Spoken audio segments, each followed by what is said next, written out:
అమ్మ కనుమ. కనుమ కొన్ని ప్రాంతాల్లో కనుమ అంటారు. ముక్కనుమ అంటారు 4గో రోజుని. నాన్ వెజ్ తినేవాళ్ళు ఆ రోజు ముక్కనుమని చేసుకుంటారు అని వింటూ ఉంటాం. ఇక కనుమ రోజున అసలు ప్రయాణాలు చేయకూడదని, కాకి కూడా కదలదు అని అలా మాట్లాడుకుంటూ ఉంటారు. ఇక అంతే కాకుండా కనుమ రోజున మనకి పశువులకి పూజలు చేస్తారు. వాటికి రెస్ట్ ఇవ్వటం. వాటిని చక్కగా పూజించుకోవడం. మనం ఇంట్లో దేవతల్ని ఏ విధంగా శుభ్రం చేసి చక్కగా ఎలాంటి ఆరాధనలు ఎలా చేస్తామో కనుమ రోజున అలా చేస్తారు. ఏమిటి ప్రత్యేకత ఏమిటి? ఎందుకు ఆ రోజునే చేయాలంటారు? కనుమ అనేసరికి ఇప్పుడు మీరు పండుగలన్నీ చేసుకుంటారు. పంటలన్నీ ఇంటికొచ్చేస్తాయి. పండుగలన్నీ చేసుకోవాలంటే పంటలకి ఇంటికి రావాలి అంటే ఆధారం ఏది? పశువే ఆధారం. ఇప్పుడు మనకి ట్రాక్టర్‌లొచ్చేసాయి. ఏంటేంటో రకరకాల ఇంధన సాధనాలొచ్చేసాయి. ఇలాంటివన్నీ వచ్చేసాయి. కానీ అప్పట్లో పశువు మాత్రమే ఆధారం. పశువు ఇంట్లో ఉంది. వీడి ఇంట్లో ఒక పశువు ఉందంటే వాడు పెద్ద మోతుబరి రైతు. బాగా ఉన్నవాడని అర్థం అన్నమాట. అసలు పశువుని మేపే శక్తి కూడా ఉందా లేదా అని అన్నట్టుగా మాట్లాడుకునేవాళ్ళు. అందుకని ఒక పశువుని వీడి ఇంట్లో పెట్టుకున్నారు. 2 ఎద్దులు ఉన్నాయి అని అంటే బోలెడంత పొలం ఉన్నట్టు లెక్క. ఓకే. నాగలి కట్టి దున్ని ఆ పొలం అంతా, అది కూడా కష్టపడి, రైతు ఎంత కష్టపడతాడో అంతకన్నా ఎక్కువగా దుక్కి దున్ని అది కష్టపడుతుంది. పడి వీడికి కావలసిన ఆహారాన్ని, సంవత్సరానికి సరిపడా ఆహారాన్ని వీళ్ళకిస్తుంది. అయితే మనకి ఎప్పుడైతే ఆహారం ఇంటికి వస్తుందో పక్షులకి కావాల్సిన మేత కూడా వస్తుంది. ఈ సంక్రాంతి రోజు ఏం చేస్తారు? గుత్తుగా మనకి ఈ వరి ధాన్యాన్ని కట్టేసేసి ఇంటి ముందు వేలాడదీస్తారు. ఎందుకు? పక్షులు కూడా ఆహారంతో సమృద్ధి చెందాలి అని. అందుకని పక్షులు కూడా ఆనందించే కాలం. పక్షులకు కూడా ఆహారం దొరుకుతుంది. ఎంతటి ఆహారం దొరుకుతుందంటే వాటికి కూడా కడుపు నిండేంత ఆహారం దొరుకుతుంది. మనకి కడుపు నిండేంత ఆహారాన్ని, వాటికి కడుపు నిండేంత ఆహారాన్ని ఇచ్చింది ఎవరు? ఆ పశువులే. భూదేవి. అంతే కదా. కానీ దాని మీద నిలబడి పండించగలిగిన శక్తిని పొందింది ఎవరు అంటే పశువుని. అందుకని ఇవాంటి రోజున పశువుల్ని కబేళాలకి తరలిచ్చే మనము, ఆ పశువులే మనకి జీవనాధారమయ్యి మనకి ఆహారాన్ని ఇస్తున్నాయి. అలాంటి పశువుల్ని ఎలాంటి సంరక్షణ వహించాలి అంటే మన పూర్వీకులు ఏం చెప్పారనంటే వాటికంటూ ఒక పండుగ చెయ్యాలి. కనుమ. ఈ కనుమ రోజున ఏంటి అనంటే పశువులు, పక్షులు, మనతో సంచరించే అనేక జీవరాశులు, మన హిందూ ధర్మం యొక్క మంచి విశిష్టమైన విషయం ఏమిటి అంటే నీతో పాటు నీ చుట్టూ ఉన్న ప్రకృతి నడవాలి. సమృద్ధి చెందాలి. నువ్వు ఎలా సమృద్ధి చెందుతున్నావో నీ చుట్టూ ఉన్న ప్రకృతిలో అనేక జీవరాశాలు సమృద్ధి చెందాలి. దీన్ని చంపేసేయి, దాన్ని తినేసేయి, దీన్ని చంపితేనే, నీ మాట వినకపోతే దీన్ని చంపితేనే కరెక్ట్ అనే సనాతన ధర్మం మన దగ్గర లేదు. మనం ఆఖరికి చీమలకి కూడా బియ్యపిండితో ముగ్గు వేసి ఆహారాన్ని పెడతాం. ముగ్గు అనే సంస్కృతి దేనికి వచ్చింది? బియ్యపిండితో వేస్తే గనక ఆ కింద పోయే రకరకాల జీవరాశులు వాటికి కూడా ఆహారం కావాలి. పాపం అవి ఎక్కడి నుంచి వస్తాయి?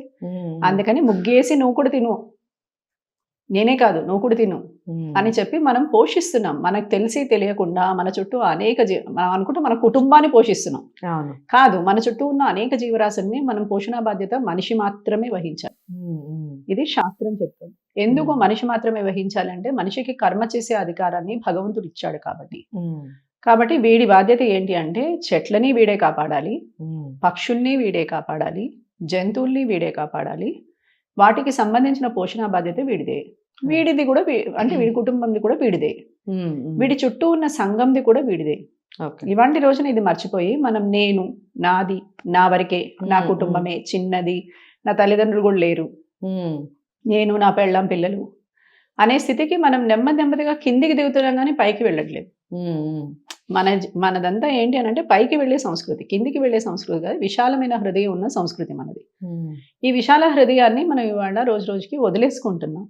మనల్ని మనం కాపాడుకునే స్థితికి వెళ్ళిపోతున్నాం కానీ పశువుల్ని కాపాడే స్థితిలో మనం లేదు. అయితే రైతుకి మాత్రం ప్రధాన ఆధారం పశువులే కాబట్టి ఈ పశువులకి సంబంధించి ఒక రోజు ఉత్సవాన్ని చేస్తారు.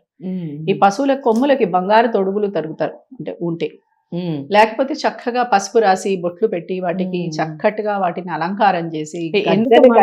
తొడుగులు ఎందుకు తొడగటానికి గల కారణం ఏంటి? ఏదన్నా ఉందా? అంటే నా డాబు దర్పం చూపించుకోవడానికి. అంతేనా? అన్నిటినీ సంతకి తీసుకెళ్తారు, ఊరి బయట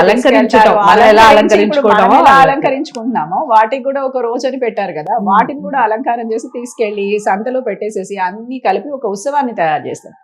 వాటికి సంబంధించి పరుగు పందాలు, లేకపోతే వాటి కొమ్ముకి ఏం చేస్తారంటే కొన్ని కాయిన్స్ మూటని కడతారు. ఆ మూటని ఎవరు విప్పుకుంటే వాళ్ళకి ఆ కాయిన్స్. ఓకే. అదే పందెం. ఇది మనకి తమిళనాడులో కనిపిస్తుంది ఈ పందెం కదా. మీకు ఈ సంక్రాంతి టైంలో వాళ్ళు ఈ పశువుల జల్లికట్టు ఆట ఆడతారు. ఈ జల్లికట్టు ఆటలో వీళ్ళకి ఏంటి ప్రత్యేకంగా అంటే గనక దానికి అంటూ ఉన్న వరహాల మూటని వీళ్ళు పొందాలి. అప్పట్లో వరహాలు, ఇప్పుడు మనకి కాయిన్సే. ఈ కాయిన్స్ పెద్దగా ఎన్ని ఏరుకున్నా ఎక్కువగా ఏమి అవ్వవు. అప్పుడు వరహాలు అంటే బంగారు వరహాలు కాబట్టి పర్వాలేదు.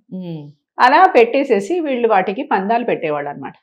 ఎవరి ఎద్దు బాగా బలిష్టంగా చక్కగా మెరిసిపోతూ ఉందో వాళ్ళకి ప్రైజ్ వచ్చేది. రైట్. ఇది ఇప్పటికీ ఇంకా మీకు చాలా మటుకు తెలంగాణ ప్రాంతాల్లో, ఆంధ్ర ప్రాంతంలో కూడా, ఈ తమిళనాడు ప్రాంతాల్లో ఇంకా బాగా నడిచేది కోళ్ల పందాలు కూడా. కోళ్ల పందాలు కోళ్ల పందాలకు కూడా ఏదన్నా ఉందమ్మా పర్టికులర్ రీజన్, లేకపోతే ఈ ఆనందోత్సవం అంతే. ఇదంతా ఆనందోత్సవాలు జరుపుకోవడానికి చేసే పండుగలు కాబట్టి పశుపక్షాదుల్ని అన్నింటినీ మనము పోషణ బాధ్యత వహించడానికి చేసే వాటిల్లో వీళ్ళు ఏం చేస్తూ పోయారు అని అంటే కొంచెం ఎంటర్టైన్మెంట్ మోడ్ ని కూడా పెట్టుకుంటూ పోయేసరికి దీంట్లో వాటికి కొన్నిటికి హాని జరుగుతుంది. ఈ హాని జరగడం వేరు, ఇది వేరు అనమాట.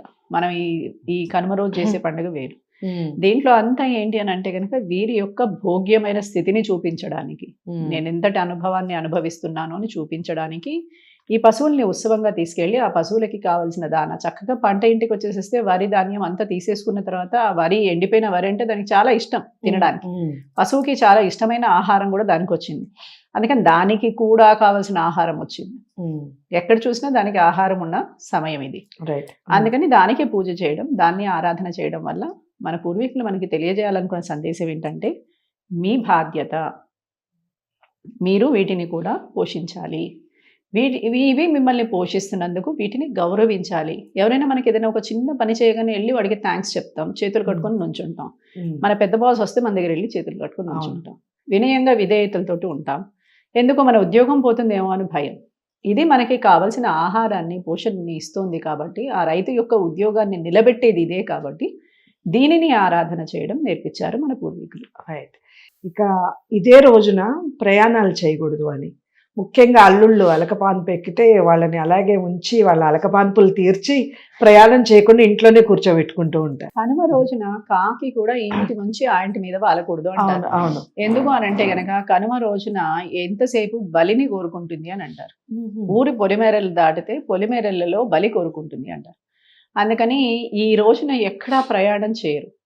కనుమ రోజున ప్రయాణం చేస్తే ఏంటి అని అంటే గనక ఆ వెళ్ళిన వాళ్ళ పని సవ్యంగా జరగకపోగా వీళ్ళకి ఏదైనా ప్రమాదం వాటిల్లే అవకాశం ఉంది, లేదా వెళ్ళిన చోట గొడవ పడే అవకాశం ఉంది. తద్వారా మానసిక ఆందోళనతోటి తిరిగి వస్తారు తప్ప వెళ్ళిన పని పూర్తవక సంతోషంతో ఎక్కడా ఉండలేరు. అందుకని ఊరు దాటకూడదు, పొలిమేర దాటకూడదు అనే ఒక నియమాన్ని విధించి వీళ్ళని ఇంట్లోనే ఉంచారు. ఎందుకంటే కనుమ ప్రత్యేకత, ఈ 3 రోజులు పండగ చేసిన తర్వాత బలి కార్యక్రమం నడుస్తుంది కాబట్టి బలి రోజున బయటికి వెళ్తే బలి మనదే అవుతుంది అని ఇంట్లోనే ఉండమని చెప్తారు.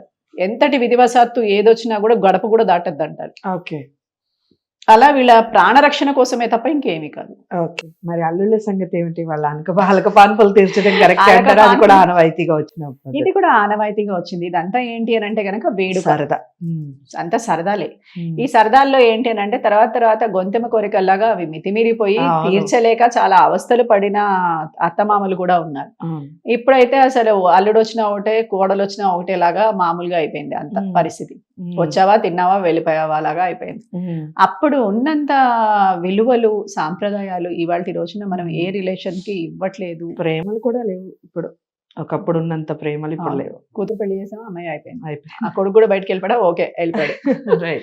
ఇలాంటి స్టేజ్ కి అంటే మనం అంతా టేక్ ఇట్ ఈజీగా తీసుకునే స్టేజ్ కి వెళ్ళిపోతున్నాం. కానీ మన చుట్టూ బాంధవ్యాలు, బంధుత్వాలు ఉన్నాయా లేదా, మనకి ఏదైనా సమస్య వస్తే ఎవరైనా నుంచుంటారంటే ఇవాళ రోజున ఎవరు లేరు అని చెప్పచ్చు. మన వాళ్ళే లేరు. రైట్. అలాంటి స్థితిలో బతుకుతున్నాం. బాధాకరం.